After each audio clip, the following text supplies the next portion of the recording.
Dans cette vidéo, on va voir comment développer un produit dans le cadre de la simple distributivité. On va commencer par développer a égale 6 facteurs de x-3. On n'oublie pas qu'il y a un signe fois caché entre le 6 et la parenthèse. Si ça vous aide à ne pas vous tromper, n'hésitez pas à le remettre. On doit distribuer la multiplication par 6 à l'expression x-3.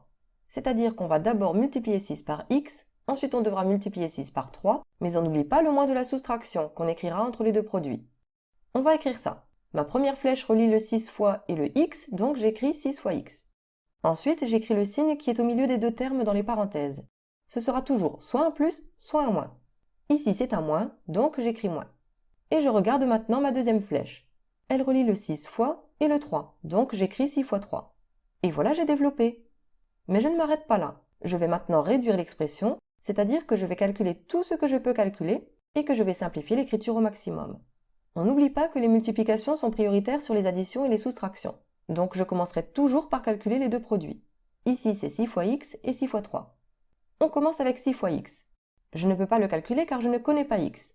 Mais rappelez-vous, je peux l'écrire plus simplement 6x, puisqu'on peut supprimer le signe fois s'il est placé devant une lettre. Je recopie le moins et je vais calculer 6 fois 3 qui font 18. Et c'est fini, je ne peux plus rien calculer ou simplifier, je recopie donc le nom de mon calcul et je souligne. On va développer le b, 5 facteurs de 2 plus 3y. Là encore, si ça m'aide, je n'hésite pas à remettre le fois entre le 5 et la parenthèse.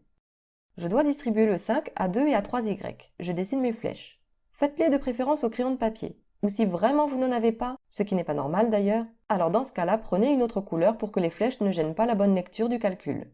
Personnellement, je vous recommande fortement d'écrire les flèches, car j'ai constaté avec les années que les élèves qui dessinent les flèches se trompent beaucoup moins que ceux qui ne les dessinent pas. Allez, on développe. La première flèche me dit d'écrire 5 fois 2. Je recopie le signe qui est au milieu des parenthèses, c'est plus, et je regarde la deuxième flèche qui m'indique qu'il faut écrire 5 fois 3y. Attention, je n'écris pas seulement 5 fois 3. Le deuxième terme des parenthèses, c'est 3y, donc je mets bien 5 fois 3y. Maintenant que le développement est fait, on n'a plus qu'à réduire. Je vais calculer les deux produits. 5 fois 2, ça fait 10. Je recopie le plus, et 5 fois 3y, ça fait 15y. Et c'est fini. J'ai un terme constant, 10, ajouté à un terme en y, 15y. Je ne peux plus rien calculer, donc j'écris le nom du calcul et je souligne. Attention, n'écrivez pas que 10 plus 15y est égal à 25y. C'est faux, complètement faux, totalement faux, archi faux. Pourquoi?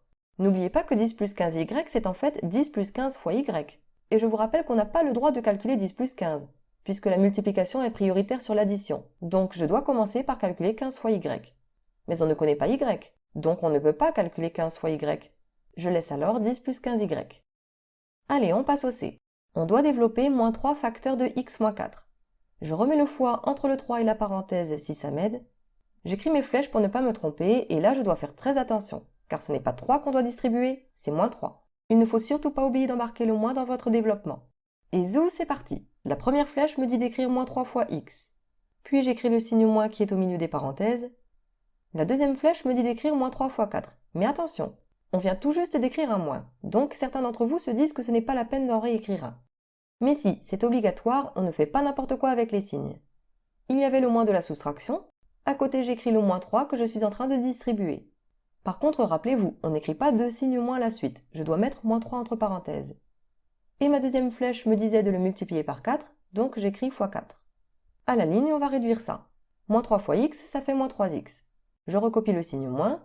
Je calcule moins 3 fois 4, ça fait moins 12, et là encore, je n'oublie pas de mettre moins 12 entre parenthèses pour ne pas écrire deux signes de suite. Je n'ai pas fini de simplifier, car on sait que moins 12, c'est la même chose que plus 12. Donc en dessous, j'écris que c'est égal à moins 3x plus 12. Et cette fois-ci, c'est fini, j'écris C et je souligne. On termine avec le D. Attention, c'est tout le terme de x qu'on doit distribuer. Je remets mon fois si ça m'aide et j'écris mes flèches. Je vais développer, ça donne d'abord 2x fois 7x. J'écris le signe qui est au milieu des parenthèses, c'est un moins. Et la deuxième flèche me dit d'écrire 2x fois 4y. On réduit tout ça, j'ai 2x fois 7x à calculer. A priori, on pense ne pas pouvoir le faire, mais en réalité si. 2x fois 7x, c'est en fait 2 fois x fois 7 fois x. Il n'y a que des multiplications, je peux donc changer l'ordre comme je veux. On va alors être malin et mettre les nombres ensemble, puis les lettres ensemble. Ça donne 2 fois 7 fois x. Et du coup, on peut calculer 2 fois 7 qui font 14. Et x fois x, on sait que c'est x au carré. Ça donne donc 14x au carré. On écrit le moins de la soustraction. Et on va réduire 2x fois 4y de la même manière. Je regroupe les nombres entre eux, puis les lettres entre elles. Ça donne 2 fois 4 fois x fois y. 2 fois 4 c'est égal à 8, donc ça donne 8xy. Et c'est terminé, j'ai un terme en x carré et un terme en xy, je ne peux rien faire avec ça, donc j'écris D et je souligne. Bon alors, vous voyez bien que c'est pas si difficile de développer un produit.